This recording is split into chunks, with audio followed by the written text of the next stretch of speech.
Thank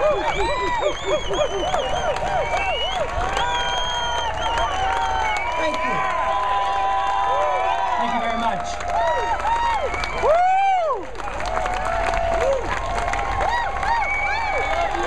Thank you, thank you. What a great day. I understand your weather's like this every single day of the year. That's wonderful. But it's a great day for liberty, and that's what really counts, and it's great to see such a nice turnout today. This is wonderful. But our problems aren't so wonderful. We have a lot of problems. Unfortunately, for your age group, you're inheriting a mess. And but there's something we can do about it. There are answers, and they're not difficult. A lot of people compliment me by saying, well, what you say makes sense. Yes, common sense actually is a rarity in Washington these days. We need a little bit more of that. Of course, I think what else we need is a little bit more respect for our Constitution. You know, the Constitution is a pretty good document. It's just too bad we don't use it once in a while up in Washington. But we got into this mess today, I believe, because for 100 years, a long time before any of us were in charge, we drifted away from the precise understanding or desire to follow the Constitution. Whether it was the war issue, the monetary issue, the entitlement system, the principle of the republic versus pure democracy, we have slipped a long way from this. The founders were very clear about what their understanding what a republic was all about. It was representative government, it was local government, it was the principles of liberty, and above all, it was to protect the minority. And they warned against slipping into pure democracy. Pure democracy is when rights become relative, when 51% can dominate the minority. So what we really want is a system that protects minorities, minority opinion, and the minority that is most abused in this country today is the individual.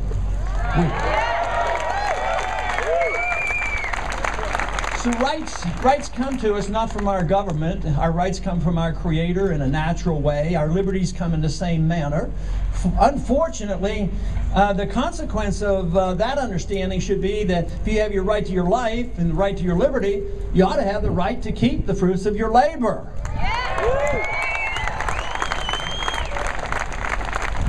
But in the last 100 years or so, we have come around to thinking about rights as not as individuals, but as in groups. And this was, in a way, a natural consequence of punishing some groups in our early history. Certain groups of people, minorities, were punished and discriminated against. And then people thought, well, now we have to reverse that and give special privileges to minority groups and hyphenated Americans. So we still see ourselves so often as hyphenated Americans. I at times sort of resent election night because they always put everybody into a block. How did the Hispanics vote? How did the white people vote? How did the minorities vote? Why don't we ask, how did the Americans vote? That's what we really want to know. So when we have a return of our republic and return of an understanding of liberty, we will think of ourselves as individuals. And this is, to me, a wonderful thing because this brings people together. We defend the system because we all agree on liberty, but we're unconcerned about how we use our liberty. We should protect everybody's right to their life and their liberty. You can use your life in a productive way or in a destructive way as long as you assume responsibility and as long as you get the rewards, that you can use your life as you choose. And the same way, you ought to be able to use your money as you choose and get to spend your economic money as well, you know. But we have drifted from that we don't have trust in the people and understanding. I think many people fear liberty, and they fear that you won't spend your money right. I've had members of Congress tell me when they were voting on a law that was telling you what to do with your personal life, well, people are too dumb. They have to have politicians tell them what to do. But let me give you a hint of what's really going on in Washington. I know a few of those people up there. I know some politicians, I know some bureaucrats, and they're not smart enough to tell you what to do with your life or your money.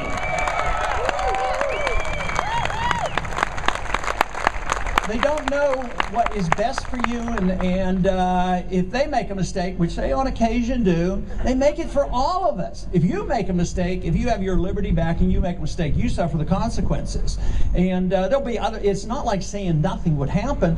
It would mean that the government can't come in if you've done harm to yourself and it was your responsibility. Yes, you can get help from family, friends, neighbors, churches, or whatever.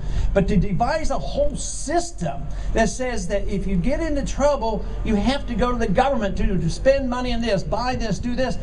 When people come to me and they say, I want the government to take care of this problem.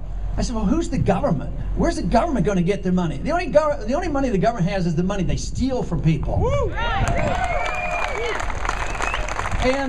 And they do that in a seductive manner. They do it seductively because sometimes it's through direct taxation, and that's pretty obvious. If we had to pay our taxes on a monthly basis individually for all the government we get, this whole system would quit because everybody would know, hey, we're not getting our money's worth. So they don't do that. They get as much as they can, then they destroy the economy, and because of the weak economy, the revenues go down. So they have to have another source of revenue, and that's borrowing money, something Jefferson tried to prevent.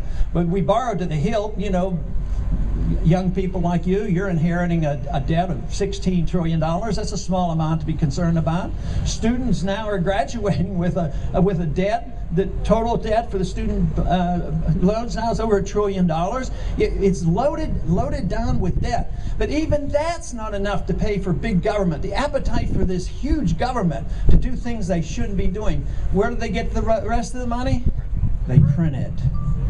They print the money, and that is the source of so much trouble. It's the source of the business cycle. It's price fixing. It's fixing the value and the price of money.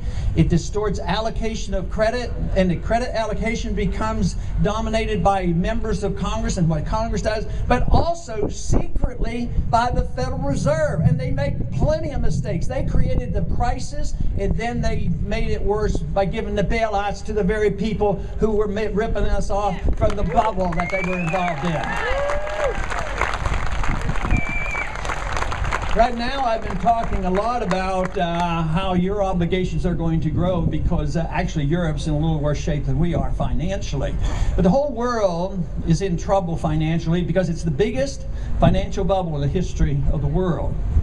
And it's all based on the fiat dollar because it's a dollar-denominated world currency. We were able to issue the currency. It's sort of like being able to issue the gold.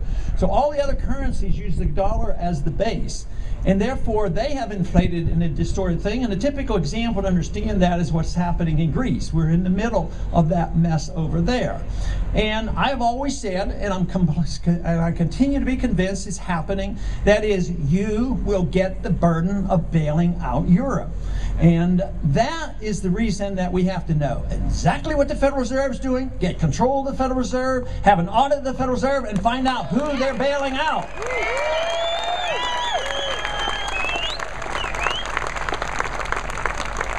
And the reason they will be bailed out is because the establishments have too much at stake. It's the Goldman Sachs and the banks of the world and the big corporations, the military-industrial complex. They all have a lot at stake. So they got a lot of bailouts in 07 and 08 and 09, but a lot of it occurred in the open, but a lot occurred secretly. The Federal Reserve was involved with $15 trillion of churning of new credit when the crisis hit. Over half of it went to foreign central banks and foreign governments. They deserve nothing. That money should have been left here. It shouldn't have been inflation because you're suffering from the consequence of the inflation. They also secretly finance things through international organizations like the IMF and the World Bank. Two organizations that I'll tell you what, if you're interested in individual liberty, you don't need the United Nations or the IMF protecting your liberties because they don't do it. Today it was just announced that the IMF would spend another $38 billion bailing out Greece and the other banks. And we pay the most into the IMF, and it's to the extent of over $20 billion we have given to countries like Greece and Ireland and other countries like this. And there's a number, I think they paid per capita 17 times more per capita to the people of Greece than they did to all the per capita of the bailouts in this country. So the bailouts are going to the internationalists. It's not going to the people of this country. You're getting the burden. The middle class losing their jobs. The middle class are losing their houses. And this is the reason that we have to look into the monetary system, because it's through the Federal Reserve that the special interests get their protection. And the Fed! And the Fed! In 1913, of course, we had the introduction of the income tax. That guaranteed the ushering in of big government, and the income tax was supposed to be very small on a few rich people. Well, guess what? It's been here a long time. It's very complex. Nobody understands it. The economy is weak, and actually it's generating less revenues at this moment than they had hoped for. But the income tax is based on the assumption that the government owns all your money.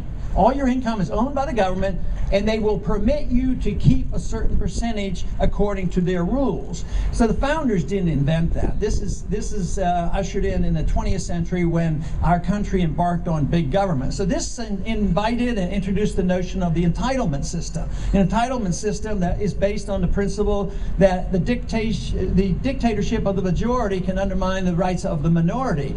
And this has helped significantly to bankrupt our country. So the entitlement welfare system blossomed in these last 100 years, but something else happened once we had this taxing program, borrowing, and also the inflation. It encouraged those, especially since World War I time, Woodrow Wilson period, that we had some type of a moral obligation to not only make the world safe for democracy, but to promote our so-called goodness, even if it took force and occupation and wars. By golly, we're going to force it on the all foreign countries. My suggestion is that philosophy is wrong, occupation of other countries is wrong, nation building is wrong, and we ought to just come home.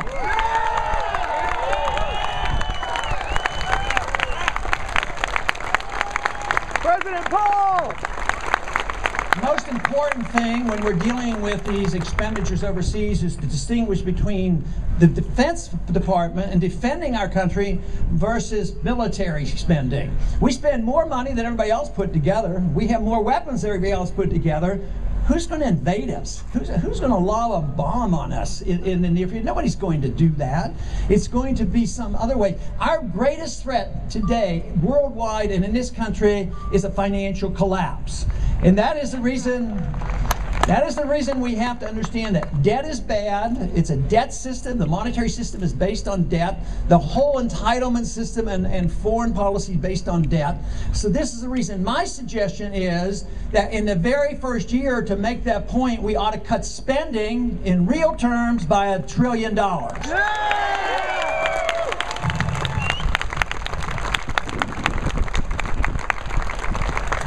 And this could be done, of course, by changing our foreign policy.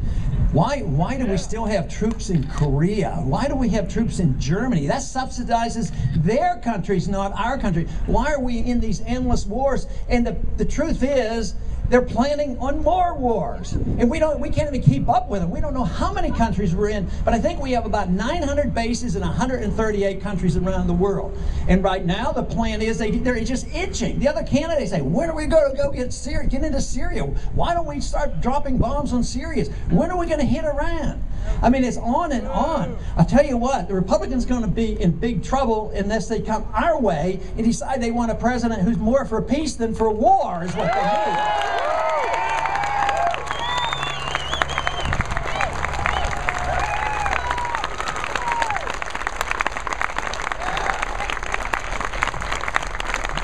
Not only is it the correct moral position, not only is it the correct constitutional position, not only is it the correct economic position, it is the only position that we can have to bring peace to the world. This whole idea, and it makes political sense too. Yes, there's a lot of people in the Republican primary that give me a lot of grief saying, well, you're not willing to bomb these countries, you're not willing to invade these countries, why aren't you more militaristic? Of course, I'm the only one who served any time in the military.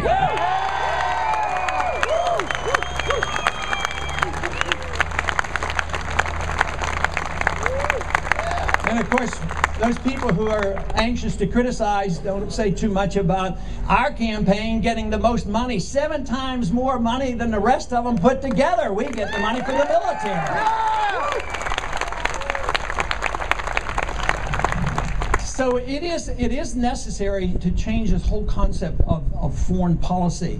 That we do need to spread our goodness, but we need to decide what is our goodness. Is our goodness our ability to invade countries and occupy countries and tell them how to live? Or should our goodness be found in defending civil liberties here, having a sound currency, having a prosperous economy, making friends and trade with people, and trying to reconcile the problems in the world?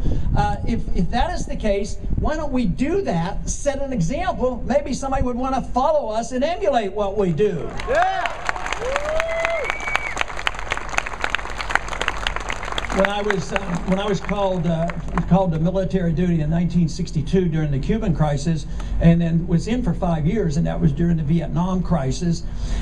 Vietnam turned out to be a tragedy. We lost 60,000 military personnel during that time, and we lost. We came home, and the statement was we had to be there. We had to stay because we can't lose our war. The mission is to win and stop the spread of communism. Well, we lost. And guess what?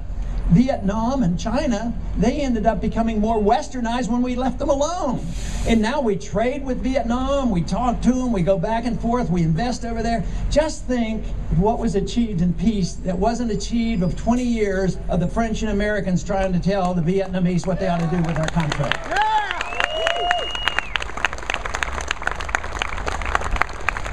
Today, one of the most common questions I'm asked on the campaign trail is having to do with very important events going on in Afghanistan. What would I do about Afghanistan? Of course, I think most people know what I would have done a long time ago. I wouldn't have been in there. I wouldn't have been occupying Afghanistan. Their argument is, isn't that where Al-Qaeda came from? Don't we have to, I heard somebody state today, another candidate, and said, oh, well, we have to stay there until we can assure that the Al-Qaeda will never return to Afghanistan, because that's where Al-Qaeda came from. Al-Qaeda passed through Afghanistan, that is true, but it was also financed in Saudi Arabia. 15 out of 19 were Saudis. They also passed through Germany. They also passed through Spain, and they also passed through Florida and got their flying training in Florida. So this idea that we have to stay forever in Afghanistan in hopes that the Al-Qaeda doesn't come back. Well, Al-Qaeda, which is in a way a more militant group of people than the Taliban, well, during the occupation by the Soviets, we allied ourselves with those same very people. We were on the side of bin Laden when the Soviets were involved. So this whole idea that we have to stay there and reform them. Guess what motivates the Taliban? One thing. Get rid of foreign occupiers. I would say to reduce the threat, why don't we just take good advice and leave Afghanistan? Yeah!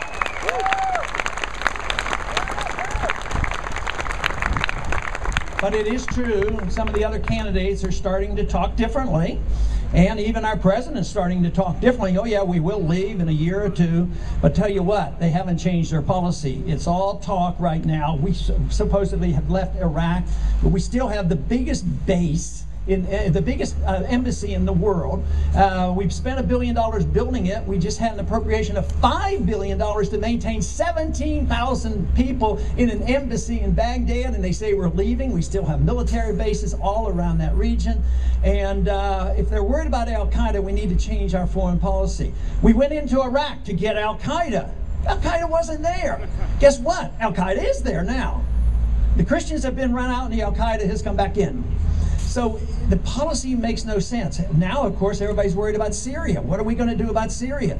Guess what? The Al-Qaeda is very much involved. Guess where they're coming from? Al-Qaeda's coming from Iraq and getting involved in the Syria skirmish. And our policy in Egypt has totally backfired on us and on Israel. because we propped up Mubarak for all these years. They loved our money, helped contribute to these massive debt you're inheriting. So the people finally rebel against their dictatorship, and guess what? The government of Egypt now is not friendly with Israel, and Al-Qaeda is there. So the unintended consequences and the expense of all this makes no sense whatsoever. This is the reason the founders gave us wise advice to stay out of these entanglement alliances, stay out of the internal affairs of other people, trade with people, talk to people, but don't try to tell other people how they're supposed to run their country. Yeah.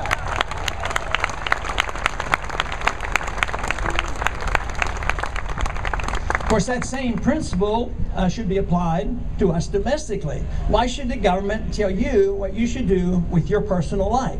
And they want to do it all the time. They're fearful. They're fearful that somebody might use their personal prerogatives in a way that they won't endorse. And that is true. Some individuals may do some things that I wouldn't approve of and you might not approve of. But does that mean you have the authority to try to mold people? Or are we going to take that very risky adventure and allow people to make up their own minds on what they want to do with their own lives and their own money?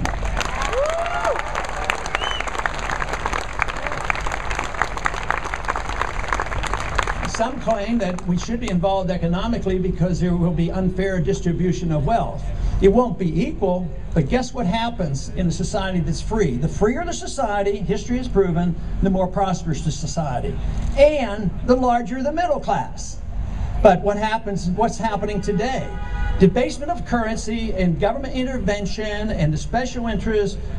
The money gravitates from the middle class to the wealthy. Exactly what's been happening for 30 or 40 years and magnified with the bailouts. So Wall Street, the Goldman Sachs of the world, and the banks and the military-industrial complex, they don't come up short, but the middle class does. Our middle class is shrinking, jobs are tough, the debt burden is on the people, and the bailouts continue.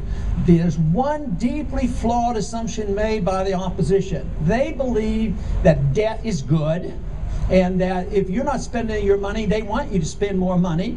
But what if you're maxed out, and what if you don't have a job? How can you spend more money? Oh, they have an answer. The government has to spend the money. But where are they going to get the money? They can't squeeze it out of the people anymore, well, they're going to print the money.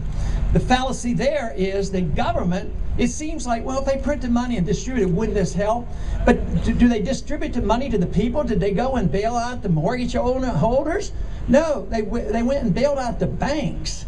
And this is what we're doing through the IMF and the world, and what the Fed does overseas. They bail out the banks and the people who did the derivatives. And the middle class now, because we are less free and we don't have a sound currency, the middle class now is shrinking and it's getting poorer.